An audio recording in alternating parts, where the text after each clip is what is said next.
Hello student, तो कैसे हैं आप लोग। आशा करते हैं आप लोग स्वस्थ होंगे, मस्त होंगे और बेहतरीन तरीके से अपनी पढ़ाई को कंटिन्यू कर रहे होंगे। तो चलिए आज की इस वीडियो में हम लोग बात करने वाले हैं कंप्लीट केमिस्ट्री को, जिसमें से लेसन 1 से लेकर लेसन 4 तक के पूरे कंप्लीट थ्योरी को हम लोग पढ़ने वाले हैं और एग्जाम में यहाँ से 100% क्वेश्चन मिलेगा।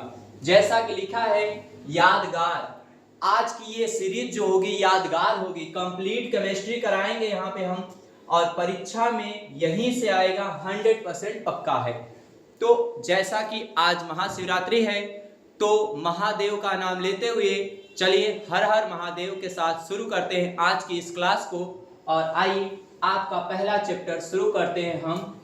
लेसन 1 जो है हमारा, लेसन 1 हमारा है रासायनिक अभिक्रिया एवं समीकरण। रासायनिक अभिक्रिया एवं समीकरण क्या होता है। सबसे पहले हम लोग चैप्टर के बारे में समझने वाले हैं कि रासायनिक अभिक्रिया और समीकरण क्या होता है। तो रासायनिक अभिक्रिया जहां दो या दो से अधिक पदार्थ मिलकर एक उत्पाद बना दे वो होता है रासायनिक अभिक्रिया। और उसी को अगर हम समीकरण के रूप में लिख ले, जैसे Na+Cl = NaCl, तो हो जाएगा वो हमारा समीकरण। ठीक, ये रहा इसका ओवरऑल। और आइए हम लोग शुरू करते हैं अपना फर्स्ट हेडिंग जो है कि भौतिक परिवर्तन। भौतिक परिवर्तन क्या है। भौतिक परिवर्तन लिखा है कि भौतिक परिवर्तन उसे कहते हैं जिसमें किसी पदार्थ का केवल रूप, आकार, अवस्था या भौतिक गुण बदलते हैं, लेकिन पदार्थ नया नहीं बनता और उसका रासायनिक संगठन वही रहता है। ठीक, इसका मतलब क्या है कि वह परिवर्तन जिसमें वस्तु का आकार, रूप, रंग परिवर्तन नहीं होगा, बस उसकी क्या होगी, गुण बदल जाएगा, अवस्था बदल जाएगा और आकार बदल जाएगा।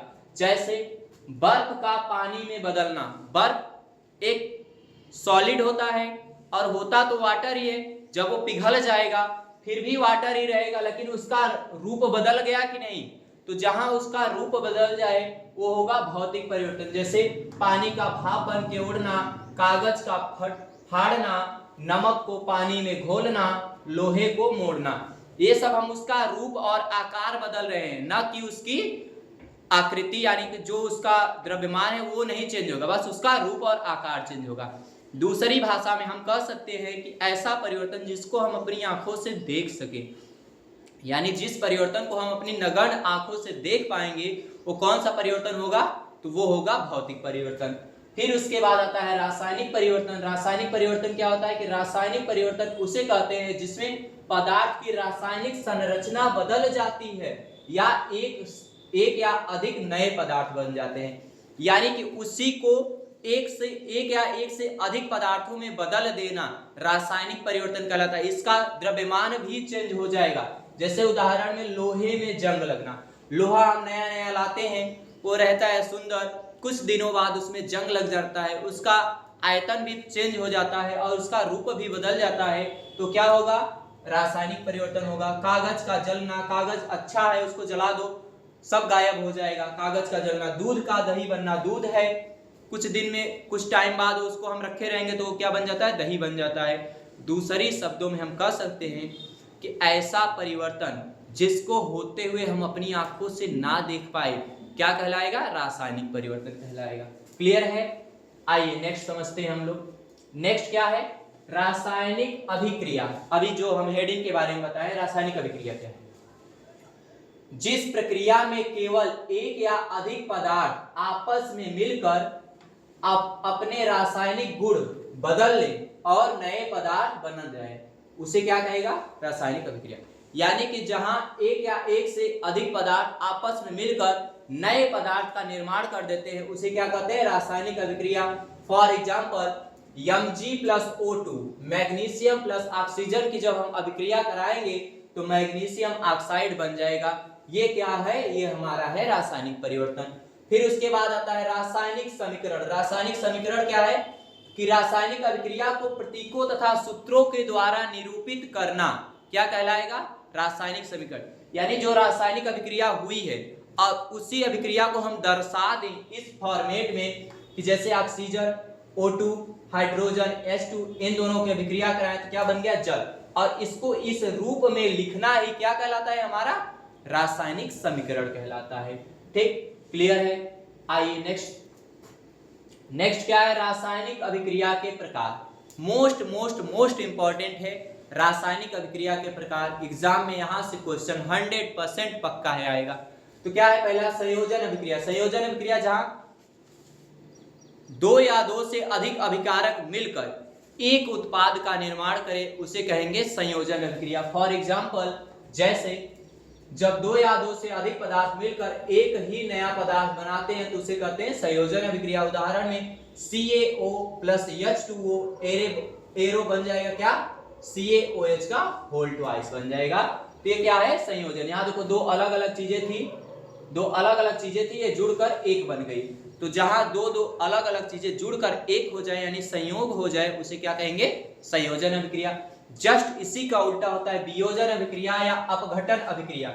यहाँ दो या दो से अधिक पदार्थ मिलकर एक बन रहे थे, यहाँ एक पदार्थ मिलकर दो या दो से अधिक भागों में टूट जाएगा, इसे क्या कहेंगे, वियोजन अभिक्रिया। और टूटता है तो टूटने के कुछ ना कुछ रीजन होंगे। तो टूटने के मेनली 3 रीजन होता है, एक प्रकाश होता है, एक उष्मा होता है और एक विद्युत होता है।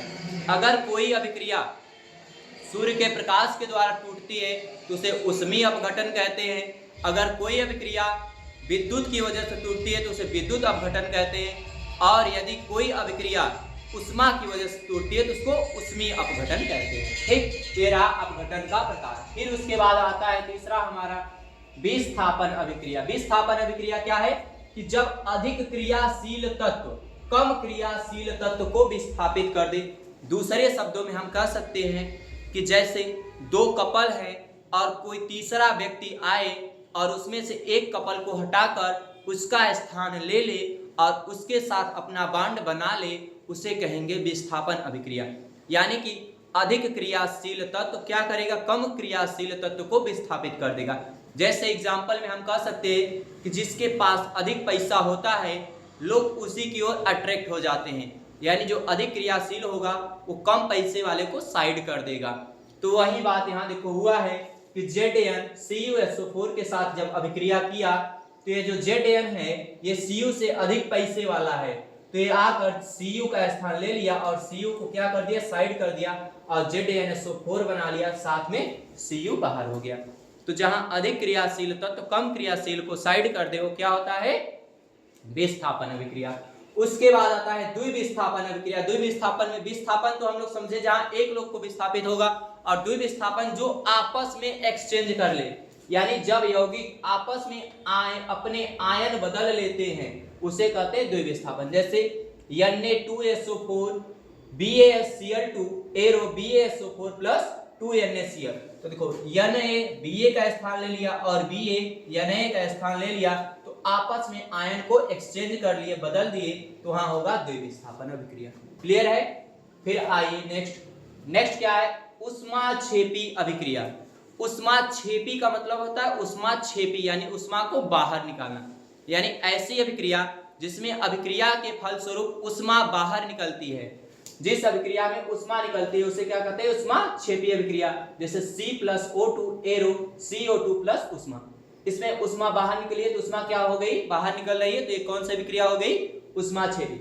और ऊष्माशोषी जस्ट उसी का उल्टा होता है, यानी जिस अभिक्रिया को होने के लिए ऊष्मा की आवश्यकता पड़ती है, यानी जिस अभिक्रिया में ऊष्मा ली जाती है उसे क्या कहेंगे, ऊष्माशोषी अभिक्रिया। फॉर एग्जांपल CaCO3 का CaCO3 और ऊष्मा के साथ जब ये अभिक्रिया करेगा तो क्या बनेगा, CaO प्लस CO2 बनता है। CO2 है, ये थोड़ा इरेज हो गया है, इसको हम लगा देते हैं। आप लोग समझदार हैं, CO2 यहाँ होगा। ठीक, फिर उसके बाद है ऑक्सीकरण अभिक्रिया। ऑक्सीकरण अभिक्रिया क्या होगा, जिसमें ऑक्सीजन का जुड़ना या हाइड्रोजन का निकलना, यानी ऐसी अभिक्रिया जिसमें ऑक्सीजन जुड़े या तो हाइड्रोजन बाहर निकले उसे कहेंगे ऑक्सीकरण। इसी को कहते हैं उपचयन भी कहते हैं, इसी को कहते हैं उपचयन अभिक्रिया भी। जैसे CuO2, इसमें ऑक्सीजन क्या हुआ, जुड़ गया, तो जब ऑक्सीजन जुड़ेगा या तो हाइड्रोजन बाहर निकले तो क्या होगा, ऑक्सीकरण। और जस्ट इसी का उल्टा, अगर ऑक्सीजन निकले या फिर हाइड्रोजन जुड़े तो क्या हो जाएगा, अपचयन। जैसे CuO, इसमें देखो हाइड्रोजन क्या हुआ, बाहर, ऑक्सीजन दूर हट गया और हाइड्रोजन आके इससे जुड़ गया, तो ये क्या हो जाएगा, अपचयन अभिक्रिया। ठीक, फिर उसके बाद आता है संक्षारण। इसी बीच में आता है एक रेडॉक्स अभिक्रिया। तो जहां अपचयन और उपचयन दोनों की घटना होगी उसे कहेंगे रेडॉक्स अभिक्रिया। ठीक, फिर उसके बाद हमारा आता है संक्षारण। संक्षारण क्या है कि जब कोई धातु वातावरण में उपस्थित ऑक्सीजन नमी अम्ल या अन्य रसायनों के साथ धीरे धीरे अभिक्रिया करके खराब हो जाती है, तो इस प्रक्रिया को संक्षारण कहते हैं। कुछ समझ में नहीं आया सर, देखो समझाते हैं।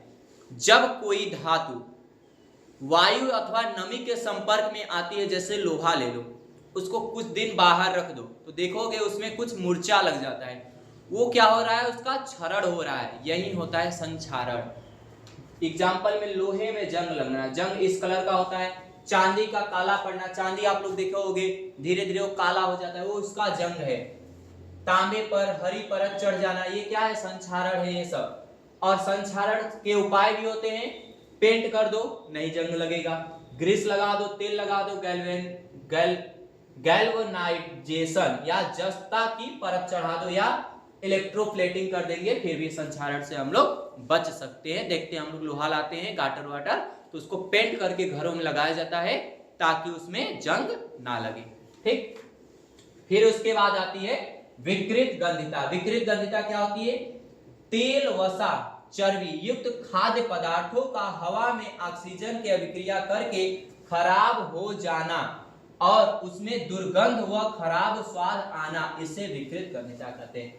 यानी कुल मिलाकर खाद्य सामग्री जो भी है उसको कुछ देर तक अगर रखे रहो तो हवा के संपर्क में आने के बाद वो क्या होती है, खराब हो जाती है, उसमें गंध आने लगती है और खाने पर उसका टेस्ट बदल जाता है।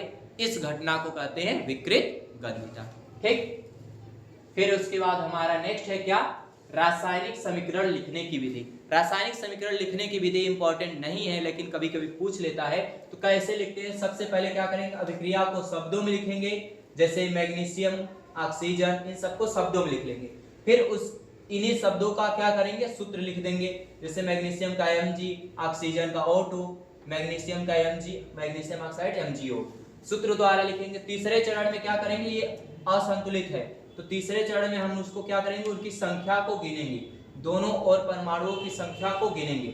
अभिकारक और उत्पाद दोनों प्रत्येक तत्व के परमाणुओं की संख्या गिनी जाती है, यानी दोनों साइड, तीर के लेफ्ट साइड जो होते हैं वो अभिकारक होते हैं और तीर के राइट साइड जो होते हैं वो क्या होते हैं, उत्पाद होते हैं। तो इनको हम लोग पहले क्या करेंगे, गिनेंगे कि इतनी इनकी संख्या कितनी है।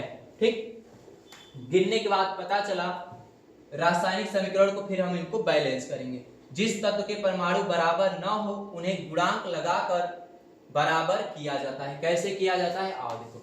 जैसे देखो Mg उधर एक था, इधर O2, पहले यहाँ देखो, यहाँ क्या है, O2 दो है, यहाँ O अकेला है, तो इसको दो करने के लिए हम लोग यहाँ दो लगाएंगे और जैसे ही दो यहाँ लगाएंगे आगे तो Mg भी तो दो चाहिए, तो Mg के पास भी दो लगा देंगे। तो देखो यहाँ हम लोग लगा दिए, तो 2 Mg हो गया और 2 यहाँ लगा दिए, क्या हो गया, संतुलित है। ध्यान रहे, क्या ध्यान रहे कि सूत्र अंदर लिखे अंक नहीं लिखे जाते, यानी सूत्र के अंदर यहाँ तुम सोचो 2 लगा दे तो यहाँ बीच में 2 नहीं लगाना है, हमें हमेशा सबसे आगे 2 लगाना चाहिए। और संतुलित समीकरण की जांच करेंगे क्या यह बैलेंस है, तो अंत में जांच की जाती है कि दोनों ओर सभी तत्वों के परमाणु बराबर हैं या नहीं। अब यह संतुलित समीकरण है, गिन रहे हैं, देखो 2 Mg, 2 Mg, 2 O, 2 O। ठीक, तो ये क्या हो गया, हमारा बैलेंसिंग समीकरण। क्लियर है, तो इसी के साथ हमारा लेसन 1 कंप्लीट होता है। अब हम लोग चलते हैं लेसन 2 की तरफ। और हमारा मार्कर किधर गया, खो गया मार्कर शायद, कोई बात नहीं, मेरे पास दूसरा मार्कर है, हम इस मार्कर का प्रयोग करेंगे डिजिटल बोर्ड पर। आइए अपने दूसरे चैप्टर की ओर चलते हैं हम लोग बिना टाइम वेस्ट किए। तो दूसरा चैप्टर है हमारा अम्ल क्षारक एवं लवण। अम्ल क्षार एवं लवण अब हम लोग का दूसरा चैप्टर है। अम्ल क्या होता है कि वे पदार्थ जो जल में घुलने पर हाइड्रोजन आयन प्रदान करते हैं अम्ल कहलाते हैं, जैसे हाइड्रोक्लोरिक अम्ल HCl, इसमें क्या दिख रहा है H प्लस आयन। सल्फ्यूरिक अम्ल, इसमें भी क्या दिख रहा है H प्लस आयन। HNO3 सिरका का सूत्र होता है, इसमें भी क्या नाइट्रिक अम्ल का सूत्र होता है, इसमें भी क्या दिख रहा है H प्लस आयन। सिरका एसिटिक अम्ल होता है, नींबू का रस साइट्रिक अम्ल होता है। ये सब क्या है, इन सब में खट्टे स्वाद आते हैं। इनका गुण क्या होता है, ये स्वाद में खट्टे होते हैं। और नीले लिटमस को इनका गुण क्या है, ये नीले लिटमस पेपर को लाल कर देंगे। ये होते हैं अम्ल। ठीक, मेनली हमको ध्यान रखना है कि जहां H प्लस आयन निकलेगा वो क्या कहलाएगा, अम्ल कहलाएगा। उनका स्वाद कैसा होता है, खट्टा होता है। और ये नीले लिटमस पेपर को लाल कर देते हैं। ठीक, फिर उसके बाद है क्षार। वे पदार्थ जो जल में घुलकर हाइड्रोक्साइड आयन OH निगेटिव प्रदान करते हैं क्षार कहलाते हैं। यानी कि जो जल में घुलेंगे और OH निगेटिव आयन देंगे वो क्या कहलाएंगे, क्षार। जैसे उदाहरण के लिए सोडियम हाइड्रोक्साइड, देखो OH दिख रहा है, पोटेशियम हाइड्रोक्साइड क्या दिख रहा है OH, कैल्शियम हाइड्रोक्साइड OH दिख रहा है, अमोनियम हाइड्रोक्साइड OH दिख रहा है। यानी मेनली जहां OH दिखे वो क्या होगा, क्षार होगा। इसके गुण क्या होगा, ये स्वाद में बहुत कड़वे होते हैं। जैसे साबुन का घोल पी लो, फिटकरी का घोल पी लो, ये कैसा होगा, कड़वा होगा। स्पर्श करने पे चिकने होते हैं। साबुन का घोल चेक करो, देखो चिपचिपा चिकना रहेगा, साबुन जैसे लगते हैं। और इनका गुण होता है ये लाल लिटमस को नीला कर देंगे। और अम्ल क्या करता था, नीले लिटमस को लाल करता था। ठीक, लवण। फिर उसके बाद है लवण। लवण अम्ल एवं क्षार की उदासीनीकरण अभिक्रिया से लवण तथा जल बनते हैं। यानी अम्ल और क्षार की जब परस्पर अभिक्रिया कराएंगे तो हमें जो प्राप्त होगा वो लवण होगा और जल होगा। जल तो हमें नहीं पढ़ना है, हमें क्या पढ़ना है, लवण। तो जो बचाएगा वो लवण। और लवण के प्रकार, लवण क्या होता है, पहला उदासीन लवण होता है जो प्रबल अम्ल और प्रबल क्षार से बनते हैं और जिनका घोल न अम्लीय होता है और न क्षारीय होता है। न तो स्वाद में खट्टा आएगा न ही कड़वा आएगा, वो उदासीन रहेगा, पता नहीं समझे नहीं आएगा किस कलर का है, वो क्या होगा, उदासीन लवण। जैसे सोडियम क्लोराइड का विलयन ले लो, पोटेशियम नाइट्रेट का विलयन ले लो, ये सब क्या है, उदासीन लवण के एग्जाम्पल। फिर अम्लीय लवण जो प्रबल अम्ल और दुर्बल क्षार से बनते हैं और जिनका घोल अम्लीय होता है। यानी जो प्रबल अम्ल और दुर्बल क्षार से मिलाएंगे तो प्रबल अम्ल है, जाहिर सी बात है अम्ल का गुण आएगा। तो जिनका घोल अम्लीय हो जाएगा वो क्या हो जाएगा, अम्लीय लवण होगा। For example ammonium chloride, ammonium nitrate, ये सब क्या है, अम्लीय। और क्षारीय में जस्ट वही होगा, दुर्बल अम्ल लेंगे और प्रबल क्षार ले लेंगे तो जिनका योग क्षारीय हो जाएगा। प्रबल क्षार है, जाहिर सी बात है जो मजबूत होता है उसका गुण दिखता है, तो प्रबल क्षार है तो इसका गुण दिखेगा, तो क्या हो जाएगा, प्रबल क्षारीय। तो इसका ये हो जाएगा क्षारीय लवण का। जैसे सोडियम कार्बोनेट, सोडियम बाइकार्बोनेट। ठीक, फिर उसके बाद हमारा है आहारनियस का सिद्धांत। आहारनियस एक वैज्ञानिक का नाम है। इन्होंने बताया था कि अगर किसी विलयन को, इन्होंने सन 1884 ईस्वी में आयन सिद्धांत के आधार पर अम्ल और क्षार की व्याख्या की थी। इन्होंने क्या कहा था कि वे पदार्थ जो जलीय विलयन में हाइड्रोजन आयन यानी H प्लस आयन देते हैं अम्ल कहलाते हैं, और वे पदार्थ जो जलीय विलयन में हाइड्रोक्साइड आयन देते हैं क्षार कहलाते हैं। ये तो हम लोग पहले से पढ़ चुके हैं कि जो H प्लस आयन देगा वो अम्ल कहलाएगा और जो OH निगेटिव आयन देगा वो क्या कहलाएगा, क्षार कहलाएगा। और ये इन दोनों बातों को मिलाकर लिख दिए तो इन्होंने अपना ये सिद्धांत कर दिया। ठीक, फिर उसके बाद आता है पीएच मान। पीएच मान क्या होता है, सोरेनसन ने बताया कि किसी विलयन में उपस्थित हाइड्रोजन आयन सांद्र आयन H प्लस की सांद्रता के ऋणात्मक लघुगणक को उस विलयन का पीएच मान कहते हैं। ठीक, इसका फार्मूला होता है, क्या फार्मूला होता है, एक फार्मूला होता है, इसको जानते रहो। फार्मूला से हम लोग इसका निकाल सकते हैं। फार्मूला इसका होता है, देखो क्या कह रहा है, किसी विलयन का पीएच मान, यानी पीएच मान जो है ऋणात्मक लघुगणक, log 10 को ऋणात्मक लघुगणक में हाइड्रोजन आयन की सांद्रता को उस विलयन का पीएच मान कहते हैं। इसको हमें याद करके रखना है।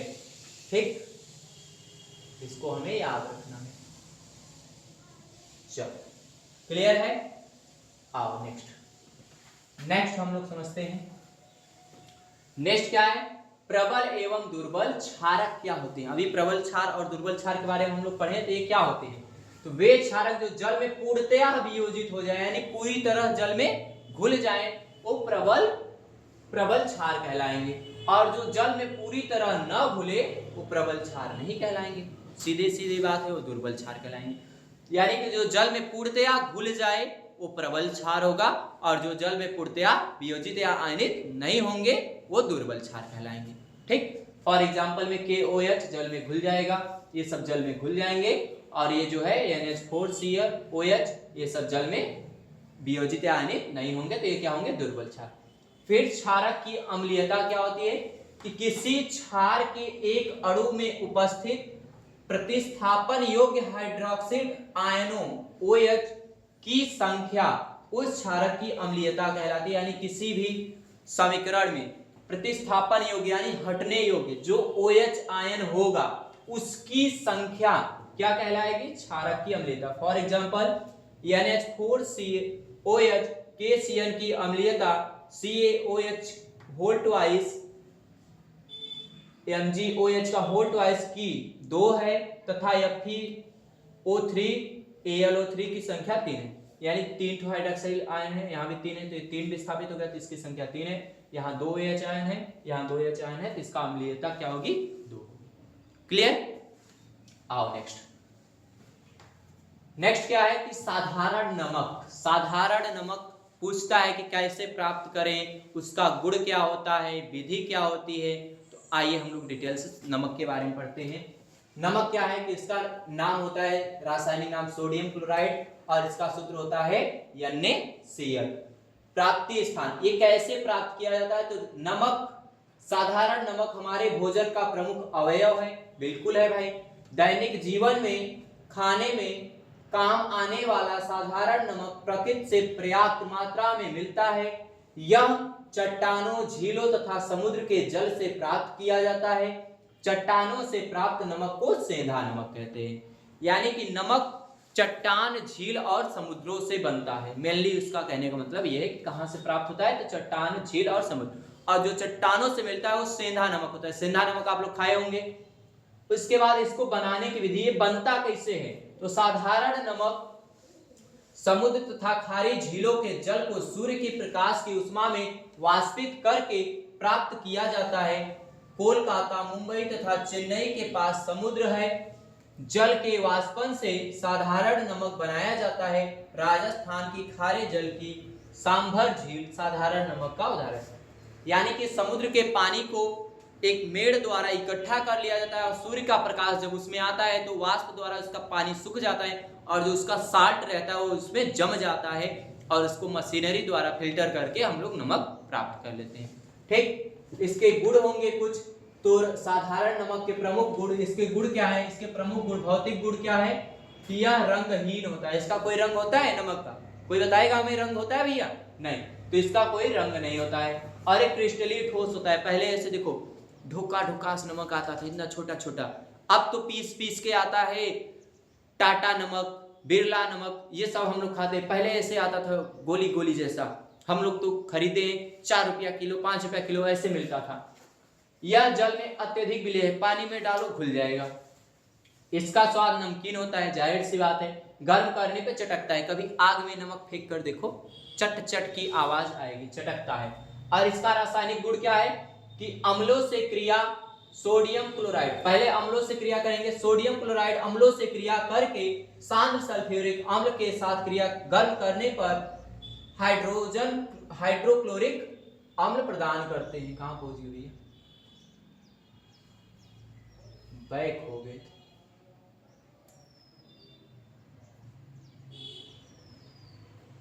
हम लोग पहुंचे थे। देखो NaCl क्या है? नमक सांद्र सल्फ्यूरिक अम्ल से जब क्रिया कराएगा तो NaHSO4 बनेगा प्लस हाइड्रोक्लोरिक अम्ल बाहर निकल जाएगा। ठीक, एक और इसका गुण है अमोनिया के साथ क्रिया। जब नमक के सांद्र विलयन में अमोनिया तथा कार्बन डाइऑक्साइड गैस प्रवाहित की जाती है तो सोडियम बाइकार्बोनेट तथा अमोनियम क्लोराइड बनता है। देखो NaCl में क्या करेंगे? अमोनिया पर और कार्बन डाइऑक्साइड और जल प्रवाहित करेंगे तो अमोनियम क्लोराइड बनता है, साथ में NH4Cl बनता है जो कि मिट चुका है यहाँ से। तो इसको हम लोग उठाकर लाएंगे और यहाँ कहेंगे भैया तुम कहाँ जा रहे हो, और फिर से तुमको लिखते हैं तो NH4Cl बन जाएगा। ये क्या है, अमोनियम क्लोराइड। ठीक, तो ये हो गया अमोनियम क्लोराइड का हमारा एग्जांपल। साधारण नमक के कुछ उपयोग तो सभी लोग जानते हो कि इसके प्रमुख उपयोग निम्नलिखित है। क्या क्या है, भोजन बनाने में किया जाता है, मिट्टी के बर्तनों पे पालिश चढ़ाने में किया जाता है, मांस, मछली, मक्खन, अचार आदि को सुरक्षित रखने के लिए हम लोग साधारण नमक का प्रयोग करते हैं। ठीक, क्लियर है। ठीक, आइए अभी एक सेकेंड थोड़ा,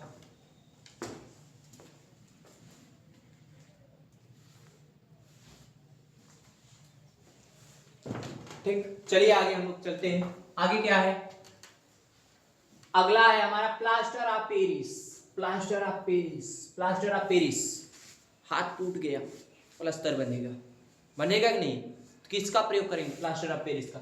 इसका नाम क्या होता है, कैल्शियम सल्फेट हेमीहाइड्रेट CaSO4, यहाँ लिखा है उसका सूत्र CaSO4.12H2O बनाने की विधि। जिप्सम, ये जिप्सम का सूत्र है CaSO4.2H2O। जिप्सम को लगभग 100 या 120 डिग्री ताप पर गर्म करने पर प्लास्टर ऑफ पेरिस का निर्माण होता है।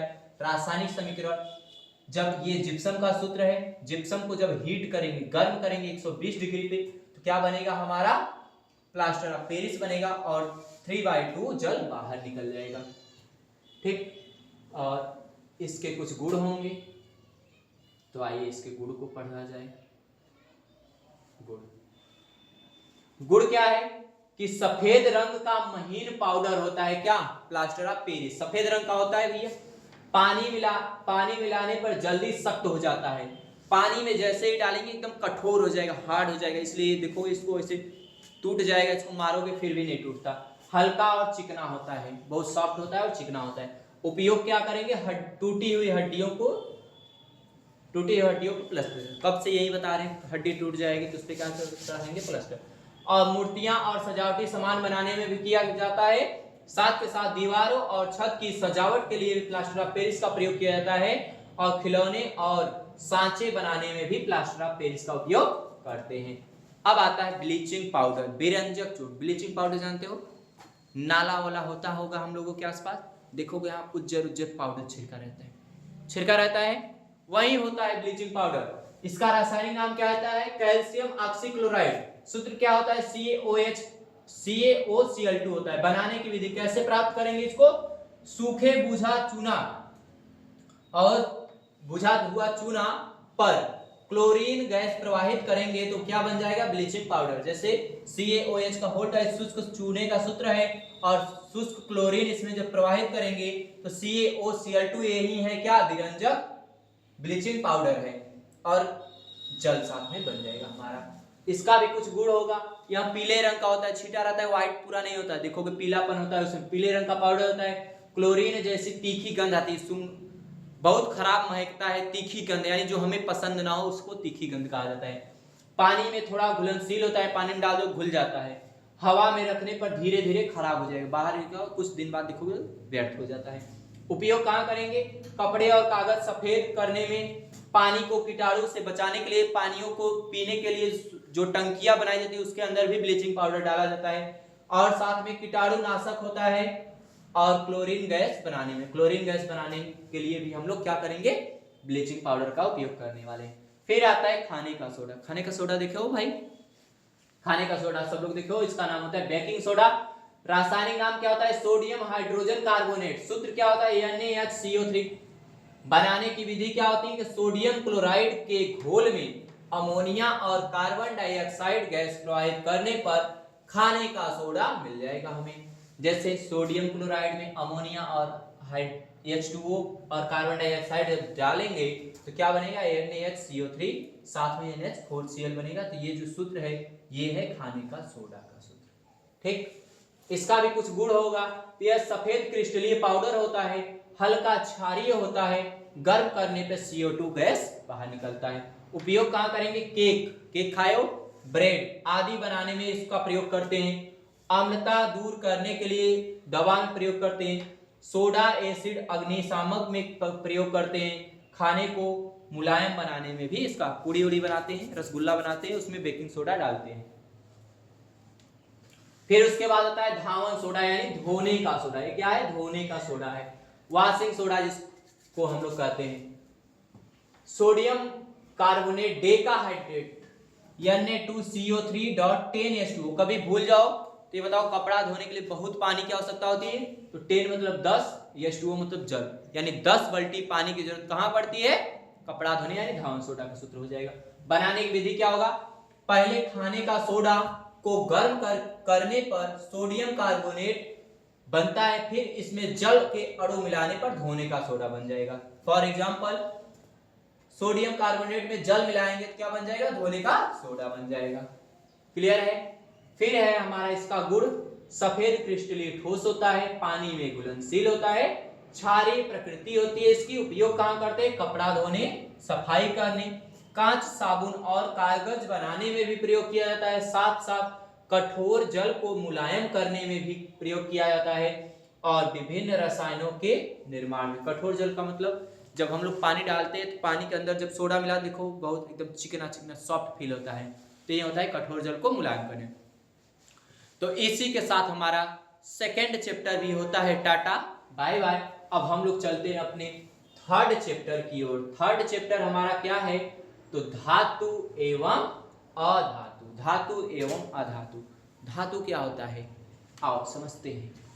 धातु वे तत्व जिनमें चमक होती है, कठोर होते हैं, ऊष्मा व विद्युत के चालक जैसे गुण पाए जाते हैं, धातु कहलाते हैं।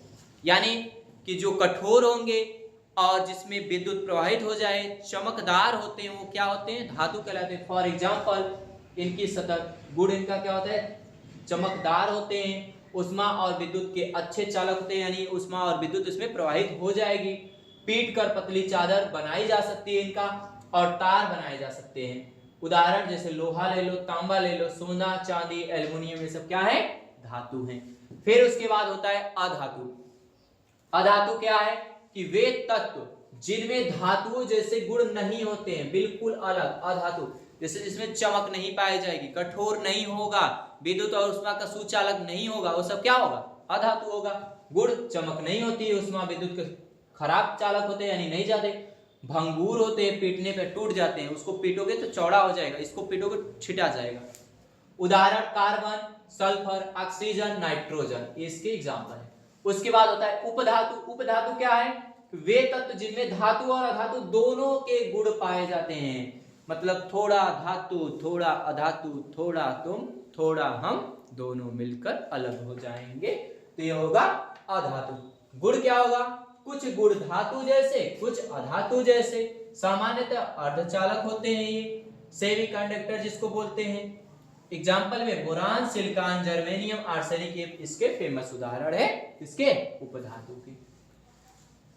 फिर उसके बाद आती है सक्रियता श्रेणी। सक्रियता श्रेणी क्या है? कि धातुओं को उनकी रासायनिक सक्रियता के घटते क्रम सजाने की सूची को सक्रियता श्रेणी कहते हैं। जैसे ये धातु हो गया, इन सबको घटते या बढ़ते क्रम में किसी एक क्रम में सजाना। जैसे कि आरोही अवरोही क्रम जानते हैं आप लोग, एक के बाद दो आएगा, दो के बाद तीन आएगा, तो ऐसे बढ़ते या घटते क्रम में धातुओं को रखने की व्यवस्था कहलाती है सक्रियता श्रेणी।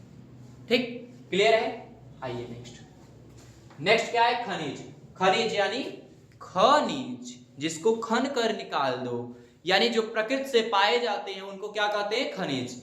सीधे सीधे पृथ्वी पर की परपटी में प्राकृतिक रूप से पाए जाने वाले धातु या उनके यौगिकों को खनिज कहते हैं। उदाहरण में बॉक्साइट, हेमेटाइट, कॉपर, अयस्क आदि, ये सब क्या है? खनिज है। ध्यान रहे, हर खनिज से धातु निकलना लाभदायक नहीं होता है। जरूरी नहीं कि सभी खनिज लाभदायक हो, कुछ हानिकारक भी होते हैं। ठीक। और अयस्क क्या होता है? वे खनिज जिनसे धातु का निष्कर्षण आसानी से और लाभदायक तरीके से किया जाए उन्हें अयस्क कहते हैं। यानी कि खनिज से कुल मिलाकर धातु का निष्कर्षण करना, धातुओं को अलग करना क्या कहलाता है? अयस्क कहलाता है। फॉर एग्जाम्पल, बॉक्साइट से एल्यूमिनियम बनेगा, हेमेटाइट से लोहा बनेगा, और जिंक ब्लेड से क्या बनेगा? जस्ता बनेगा। क्लियर है? आओ नेक्स्ट। नेक्स्ट क्या है? भर्जन। सल्फाइड अयस्क को, जो अयस्क अभी हम लोग प्राप्त किए हैं, सल्फाइड अयस्क को वायु की उपस्थिति में गर्म करने की प्रक्रिया क्या कहलाएगी? भर्जन। जो खनिज से मिला हमें अयस्क, अब अयस्क को हम लोग करेंगे गर्म, गर्म करने की क्रिया कहलाएगी भर्जन। अब भर्जन के बाद क्या आता है? निस्तापन। कार्बोनेट या हाइड्रेट अयस्क को वायु की अनुपस्थिति में या कम वायु में गर्म करना निस्तापन कहलाता है। ये जो प्राप्त हुआ है इसके बाद जो मिलेगा उसको अधिक वायु या कम वायु की उपस्थिति में गर्म करेंगे, वो क्रिया क्या कहलाएगी? निस्तापन कहलाएगी। फिर उसके बाद मोस्ट मोस्ट मोस्ट इंपॉर्टेंट है, 4 नंबर का आता है विद्युत अपघटनी विधि। विद्युत अपघटनी विधि का ये होता है, सचित्र वर्णन कीजिए। तो इसका फोटो होता है और इसको क्या होता है इसमें, इस विधि में अशुद्ध धातु को एनोड की छड़ पर, इसमें एक एनोड है एक कैथोड है, एनोड की छड़ पे क्या करेंगे? अशुद्ध धातु और शुद्ध धातु को कैथोड बनाकर एक विद्युत सेल में ऐसे रख देंगे। रखने के बाद क्या करेंगे? उसी धातु के किसी घुलनशील लवण का विलयन लेंगे और विद्युत अपघट्ट के रूप में प्रयुक्त करेंगे। ये जो विलयन है विद्युत अपघट्ट का विलयन है। अब विद्युत अपघटन के कारण एनोड से धातु घुलकर शुद्ध धातु कैथोड पर जमा हो जाती है और जो भी इसमें अशुद्धियां बची होती है वो आकर इसकी पेंदी में जमा हो जाएगी। यही है विद्युत अपघटनी विधि, जो कि इंपॉर्टेंट है। ठीक, फिर उसके बाद इसमें आता है संक्षारण से सुरक्षा, जिसको हम लोग अभी पीछे पढ़े कि संक्षारण को सुरक्षा करने के लिए पेंट कर देंगे, तेल लगाकर या ग्रीस लगाकर या एसिड लेपन, पेंट करके धातु की सतह पर पेंट करके उसको संक्षारण से बचाया जा सकता है। जैसे कोई लोहा ले लो, उसमें हम लोग क्या करते हैं? पेंट लगा देते हैं, या तो ग्रीस लगा लो। मशीनों को पुर्जे पर ग्रीस या ग्रीस लगाने से नमी अंदर नहीं जाती और उसमें जंग नहीं लगता। मशीन देख लो, बड़ी बड़ी जिससे भी देख लो, उसके अंदर क्या लगाते हैं? ग्रीस लगाते हैं। क्यों ग्रीस लगाते हैं? ताकि उसमें जंग ना लगे और वो हमारा अच्छे से काम करता रहे। फिर उसके बाद होता है यसद लेपन या गैल्वेनीकरण। इसमें क्या होता है कि लोहे या इस्पात की वस्तुओं को जंग से बचाने के लिए उन पर जस्ते की एक पतली परत चढ़ा दी जाती है। इस प्रक्रिया को गैल्वेनीकरण कहते हैं। जस्ता लोहे की तुलना में अधिक क्रियाशील होता है, इसलिए वह लोहे को सुरक्षित रखता है। यानी कि लोहे के ऊपर एक पतली परत चढ़ा देना, किसकी पतली परत चढ़ा देना? जिंक की पतली परत चढ़ा देना क्या कहलाता है? यसद लेपन। अब खराब होगा तो वही परत खराब होगा, अंदर का मटेरियल हमारा तो सेफ बचेगा, तो इसलिए इसको संक्षारण से बचाया जा सकता है। और इसी के साथ हमारा चैप्टर नंबर 3 फिनिश। आइए हम लोग चलते हैं चैप्टर नंबर 4 की ओर। चैप्टर नंबर 4 क्या है हमारा? तो चैप्टर नंबर 4 है कार्बन यौगिक, कार्बनिक यौगिक, जिसमें आईपीएससी नाम भी हम लोग पढ़ने वाले हैं। तो देखो, सबसे पहले इसका इंट्रोडक्शन क्वेश्चन आता है, कार्बन की सर्वतोमुखी प्रकृति को दर्शाइए। क्या होता है कार्बन की सर्वतोमुखी प्रकृति? कार्बन लैटिन शब्द कार्बो से बना हुआ है, जिसका अर्थ होता है कोयला। कार्बन का अर्थ क्या होता है? कोयला होता है। कोयला जानते हो? कार्बन का अर्थ होता है कोयला। कार्बन एक सर्वतोमुखी तत्व है जो सभी जीवों एवं हमारे उपयोग में आने वाली वस्तुओं का आधार है, जैसे भोजन, दवा, कपड़े आदि। भूपर्पटी में खनिजों में केवल 0.02% ही कार्बन उपस्थित है तथा वायुमंडल में 0.03% कार्बन उपस्थित है। ठीक, यानी ये होता है इसका इंट्रोडक्शन, किसका? कार्बन का। ठीक, फिर उसके बाद हम लोग पढ़ने वाले हैं कि आयनिक आबंध। आयनिक आबंध, आयन मतलब होता है प्लस या माइनस, यानी कि वे आबंध जो आयनों के आदान प्रदान से बनते हैं उसे आयनिक आबंध कहते हैं। जैसे Na+Cl, एग्जाम्पल हम आप लोग को दिखाते हैं यहाँ पे। फॉर एग्जाम्पल जैसे चलो भैया देखो, Na क्या हो गया? Na के ऊपर प्लस चार्ज होता है और प्लस में Cl के ऊपर निगेटिव चार्ज होता है, तो ये दोनों मिलकर क्या बन जाएंगे? NaCl। तो ये जिस प्रकार का बांध है इसको क्या कहते हैं? आयनिक आबंध कहते हैं। ठीक, क्लियर है? फिर उसके बाद है सहसंयोजी आबंध। सहसंयोजी आबंध क्या होता है कि जब दो परमाणु अपने बाहरी कोश के इलेक्ट्रॉनों की आपस में साझेदारी से जो आबंध बनाते हैं उसे सहसंयोजी आबंध कहते हैं। ये निम्नलिखित 3 प्रकार के होते हैं। कौन कौन होते हैं आओ प्रकार से डिटेल करते हैं। देखो, पहला होता है सहसंयोजी आबंध के प्रकार। पहला होता है एकल सहसंयोजी आबंध, यानी जहां एक जोड़ी इलेक्ट्रॉन के आदान प्रदान से बंध बनेगा उसे एकल आबंध कहते हैं। फॉर एग्जांपल में देख सकते हैं हम लोग, क्या होगा इसका एग्जांपल। तो इसका एग्जांपल हम लोग आसानी से समझने वाले हैं। तो इसका एग्जांपल जैसे CH4, C के बाहरी कोश में कई इलेक्ट्रॉन 4, तो 1 2 3 4, और H के साथ एक एक बॉन्ड बना लेगा। H के बाहरी कोश में भी एक इलेक्ट्रॉन कमी है और C के बाहरी कोश में 4, तो ये 4 इलेक्ट्रॉन के साथ एक एक बॉन्ड बनाएगा। तो जहां एक एक बॉन्ड की साझेदारी होती है वहां एकल सहसंयोजी आबंध होता है। और ऐसे ही जहां 2 जोड़ी इलेक्ट्रॉन के आदान प्रदान से बंध बनेगा वहां क्या हो जाएगा, द्वि आबंध। फॉर एग्जांपल में O2, O2 का एग्जांपल क्या हो जाएगा, O2, जैसे O, इसके बाहरी कोश में 6, इसके भी बाहरी कोश में 6, तो इसको 8 होना है, इसको भी 8 होना है, तो 2 बॉन्ड बनाकर ये लोग क्या कर लेंगे, साझेदारी कर लेंगे। तो जहां 2 बॉन्ड की साझेदारी से बनता है उसे द्वि सहसंयोजन आबंध कहते हैं। ठीक, फिर उसके बाद आता है थर्ड हमारा क्या है कि त्रिसहसंयोजक आबंध। त्रिसहसंयोजक आबंध में 3 बॉन्ड की आवश्यकता होगी। फॉर एग्जांपल में नाइट्रोजन के बाहरी कोश में होते हैं कितने इलेक्ट्रॉन, तो नाइट्रोजन के बाहरी कोश में होते हैं 5 इलेक्ट्रॉन, और 8 पूरा करने के लिए इसको 3 की आवश्यकता होती है। तो 3 तो कोई देगा नहीं इनको, तो ये अपने ही पटीदार को उठा लाएंगे और उनको भी 3 की आवश्यकता है, इनको भी 3 की आवश्यकता है, तो ये अपने 3 बॉन्ड के साथ क्या कर लेंगे, साझेदारी करके जो आबंध बनाएंगे उसे 3 सहसंयोजक या त्रिसहसंयोजी आबंध कहते हैं। क्लियर है। आइए नेक्स्ट क्या है, नेक्स्ट है कार्बन के अपरूप। कार्बन के अपरूप भी होते होंगे। क्या होते हैं कार्बन के अपरूप, जब कोई तत्व प्रकृति में विभिन्न भौतिक रूपों में पाया जाता है जिनके रासायनिक गुण समान हो लेकिन भौतिक गुण क्या हो, भिन्न भिन्न हो, तो उन्हें अपरूप कहते हैं। कार्बन के 3 मुख्य अपरूप है। पहला होता है हीरा, ये रहा चमकता हुआ हीरा। हीरा जानते हैं आप लोग, डायमंड बहुत ही महंगा होता है हीरा। देखो हीरा क्या होती है हीरा की संरचना ऐसी होती है, रियल में हीरा दिखता ऐसा है और बना इस तरीके से होता है। कैसे बनता है हीरा, प्रत्येक कार्बन परमाणु 4 अन्य कार्बन परमाणुओं से जुड़ा होता है। हम लोग अच्छे जानते हैं कि कार्बन के पास कितने इलेक्ट्रॉन होते हैं, 4, तो 4 बॉन्ड बनाएगा और उसकी त्रिविमीय संरचना ही होती है। और यह क्या होता है, मजबूत सहसंयोजक बंध द्वारा जुड़ा होता है जो कि बहुत ही कठोर है।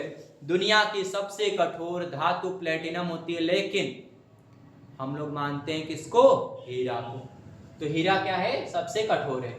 गुण क्या होता है, सबसे कठोर प्राकृतिक पदार्थ, पारदर्शी, चमकीला, विद्युत का कुचालक, इसमें करंट फ्लो कराओगे नहीं होगा। गुण क्या होता है, उपयोग कहां करते हैं, आभूषण बनाने में, कांच को काटने के औजार बनाने में। मेनली आभूषण बनाने में हम लोग जानते हैं कि हीरा का प्रयोग किया जाता है, और साथ में कांच कटर होता है जो उसके नोक पे हीरे का पानी लगाया जाता है, लगभग हीरा का ही प्रयोग किया जाता है क्योंकि ये बहुत ही नुकीला होता है और कांच को भी काट देता है। उसके बाद आता है क्या, ग्रेफाइट। पेंसिल देखियो भाई, पेंसिल के अंदर जो काले कलर की होती है वही होती है ग्रेफाइट। उसकी संरचना इस तरीके से होती है।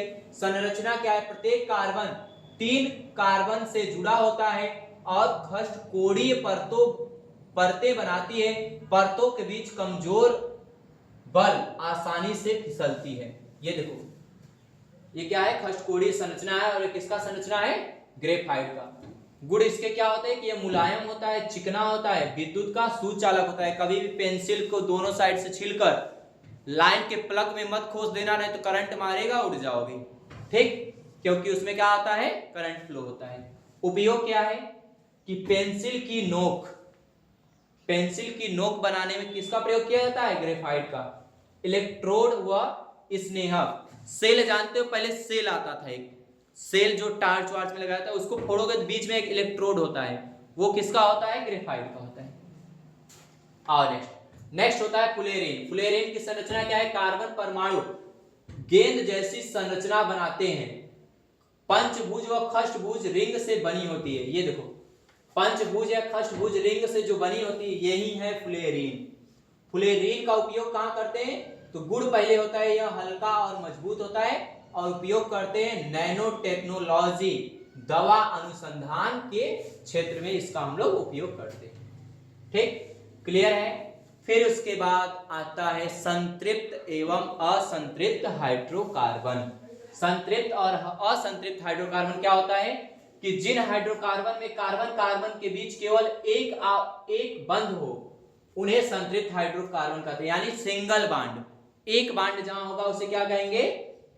उसको कहते हैं एल्केन। एल्केन भी इसी का सूत्र है, इसका सूत्र था CnH2n प्लस में 2।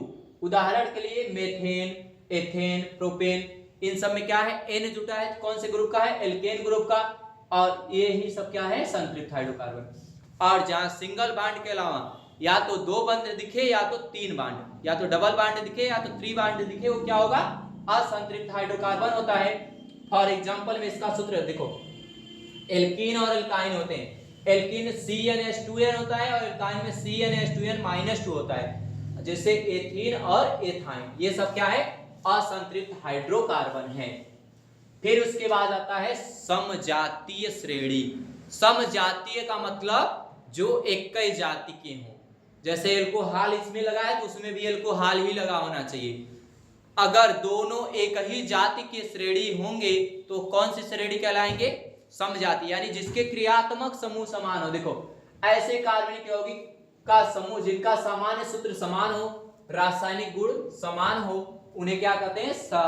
समजातीय श्रेणी कहते हैं। फॉर एग्जांपल में आप लोग समझ सकते हो कि जैसे एक ही जाति के होने चाहिए। अगर एल्कोहल ग्रुप के हैं तो एल्कोहल ग्रुप के ही रहेंगे, एल्डिहाइड के हैं तो एल्डिहाइड के रहेंगे। जैसे CH3OH क्या हो जाएगा? मेथेनॉल, और C2H5OH क्या हो जाएगा? एथेनॉल। तो इसमें भी OH है, इसमें भी OH है, तो दोनों की जाति क्या है? बराबर है। जैसे सामान्य भाषा में कह सकते हैं कि जैसे हमारा लड़का जो है हमारी जाति का ही होगा, हमारे नाम के पीछे जो लगेगा सरनेम, उसके नाम के भी पीछे वही सरनेम लगेगा, तो एक ही जाति के हैं, तो यही होता है समजातीय श्रेणी। ठीक, कुल मिलाकर उनका IPSC नाम के अंत में सेम नंबर जोड़े जाते हैं। साबुनीकरण अभिक्रिया। साबुनीकरण क्या होती है भैया? कि जब वसा या तेल की अभिक्रिया किसी क्षार से कराई जाती है तो साबुन तथा ग्लिसरॉल बनते हैं, तो इस प्रक्रिया को साबुनीकरण कहते हैं। सामान्य सूत्र इसका क्या होता है? तेल अथवा वसा के साथ क्षार की अभिक्रिया कराएंगे तो साबुन और ग्लिसरॉल बनेगा। और उसके अलावा होता है एस्टरीकरण अभिक्रिया। जब कोई कार्बोक्सिल अम्ल एल्कोहल के साथ अभिक्रिया करता है तो एस्टर और जल बनाता है, इस प्रक्रिया को कहते हैं एस्टरीकरण अभिक्रिया। फॉर एग्जांपल कार्बोक्सिल अम्ल प्लस एल्कोहल जब बनाओगे तो एस्टर और जल बनेगा, इसमें H2SO4 की उपस्थिति भी होती है। ये क्या हो गया? एस्टरीकरण। अब आइए हम लोग चलते हैं अपने IUPAC नाम की तरफ। उससे पहले एक छोटा सा नन्हा सा प्यारा सा कभी कभी 2 नंबर में पूछ लेने वाला मिसेल होता है। मिसेल क्या होता है कि मिसेल एक छोटे छोटे कणों गोल समूह को कहते हैं जो साबुन या डिटर्जेंट के अणु पानी में मिलकर बनते हैं। यानी कि कभी प्रचार देखो वो घड़ी डिटर्जेंट पाउडर का, उसमें देखो गोल गोल रिंग के जैसा जाता है और कपड़ों से मैल को खींच लाता है, और वो जो कपड़ों से मैल को खींचता है वही मिसेल होता है। ठीक, क्लियर है। अब आ जाओ IUPAC नाम। IUPAC नाम मेनली हम लोगों को इंपॉर्टेंट है, जो आज हम लोग वही पढ़ने वाले हैं। देखो, एथेन एल्केन ग्रुप का होगा तो उसका सूत्र क्या होगा? सिंगल बॉन्ड दिखेगा तो एथेन जोड़ेंगे, एल्कीन डबल बॉन्ड दिखेगा तो एल्कीन जोड़ेंगे, ट्रिपल बॉन्ड दिखेगा तो क्या जोड़ेंगे? एल्काइन जोड़ेंगे। कुल मिलाकर अगर हमें सिंगल बॉन्ड दिखा तो एन, डबल बॉन्ड दिखा तो इन, ट्रिपल बॉन्ड दिखा तो आइन, अगर OH दिखा तो आल जोड़ेंगे। क्या जोड़ेंगे? आल। ई है ईथर का जो इंपॉर्टेंट नहीं है। CHO होता है एल्डिहाइड, इसमें जोड़ते हैं अल, और CO होता है किसका, ओन का, कीटोन का, तो इसमें जोड़ते हैं ओन, और ये होता है ओइक अम्ल, इसमें हम जोड़ते हैं क्या, ओइक अम्ल जोड़ते हैं। क्लियर है? इसको माइंड में छाप लो और आओ कुछ एग्जांपल दिखाते हैं। जैसे देखो CH4 है, तो C जितना है इसको अगर हम लोग लिखे संरचना के रूप में, तो C के बाहर 4 ठो चाहिए, तो 1 2 3 4, तो सब देखो सिंगल बॉन्ड से जुड़े हैं क्या, तो जहां सिंगल बॉन्ड होता है वहां क्या जोड़ते हैं हम लोग, N जोड़ते हैं, और एक कार्बन को कहते हैं मेथ, तो क्या हो जाएगा, इसका नाम मेथेन हो जाएगा। इसी तरीके से पहले हम लोग कार्बन के बारे में पढ़ लेते हैं, कार्बन क्या होती है, देखो आओ देखते हैं।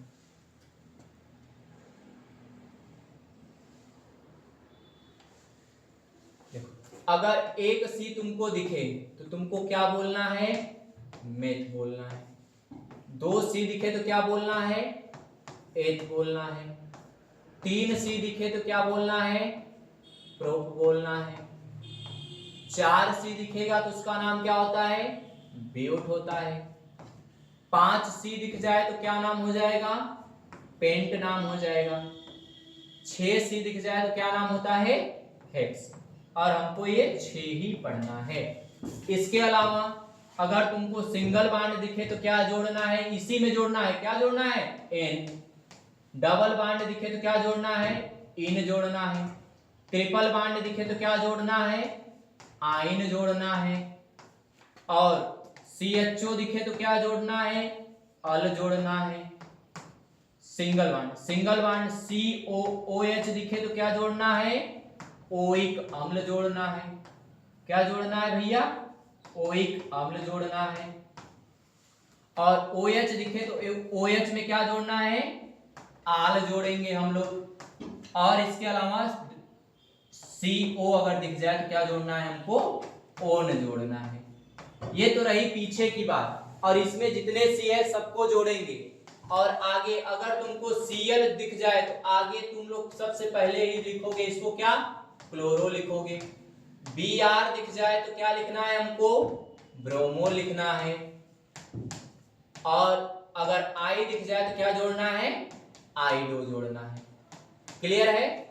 इसको कॉपी पेस्ट मारो, फटाक से कॉपी पेस्ट मारो और आओ एग्जांपल से दिखाते हैं। ठीक, इसको ध्यान से अपने माइंड में धसा लो कि अगर ये सब दिखेंगे तो ये जोड़ना है। ठीक, क्लियर है? चले आगे देखो, नेक्स्ट आओ, इसका नाम बता दो हमें H से कोई लेना देना अभी फिलहाल नहीं है। अगर CH3 CH2 CH3 दिख गया तो देखो कई ठो सी हमको सी गिनना है, 1 2 3 सी। 3 सी पे क्या होता है भैया, तो प्रोप होता है। फिर आगे देखो एक बांड एक बांड दिखा है क्या, एक बांड पे क्या जोड़ते हैं, एन जोड़ते हैं। तो 3 सी है और एक बांड है, तो 3 सी को कहते हैं प्रोप और एक बांड को क्या कहते हैं, एन। तो prop plus ane is equal to propane. Clear है? दूसरा देखो, अगर CH3 CH2 CH double bond CH2, ठीक, ये दिख जाए तो 1 2 3 सी, 3 सी पे क्या होता है, प्रोप होता है, और डबल बॉन्ड पे क्या होता है, इन। तो prop plus ene is equal to propene हो जाएगा। क्लियर है? आओ next, Cl CH2 CH2 CH2 CH3 ऐसे दिख जाए तब कहोगे सर जी तो बहुत लंबा है। लंबा नहीं है, बहुत छोटा है। Cl पहले दिख गया क्या, तो पहले अगर ये सब दिखेंगे तो इनका नाम पहले लिखना है। क्या लिखना है, क्लोरो। और 1 2 3 4, 4 पे क्या होता है, ब्यूट। और सिंगल बॉन्ड है क्या, तो क्या जोड़ते हैं, एन। तो ब्यूट में एन जोड़ेंगे तो क्या हो जाएगा, ब्यूटेन। तो इसका नाम हो जाएगा सर जी क्लोरोब्यूटेन। क्लियर है? आगे बढ़ो, CH3 CH2 CHO दिख जाए तो इसका नाम क्या हो जाएगा, तो 1 2 3 सी है और CHO दिखा है, देखो इधर CHO दिखता है तो क्या जोड़ते हैं, अल जोड़ते हैं। किसमें जोड़ते हैं, इसमें जोड़ते हैं। तो आओ जोड़ते हैं। देखो 1 2 3, 3 सी पे क्या होता है, प्रोप, और CHO को क्या कहते हैं, अल। तो prop plus al is equal to propanal, क्योंकि इसमें क्या है, सिंगल बॉन्ड भी तो है, तो क्या हो जाएगा इसका नाम, प्रोपेनल। तो इसी तरह से सभी IUPAC नाम को हम लोग आसानी से कर सकते हैं। तो आशा करते हैं आप लोगों को ये वीडियो पसंद आई होगी।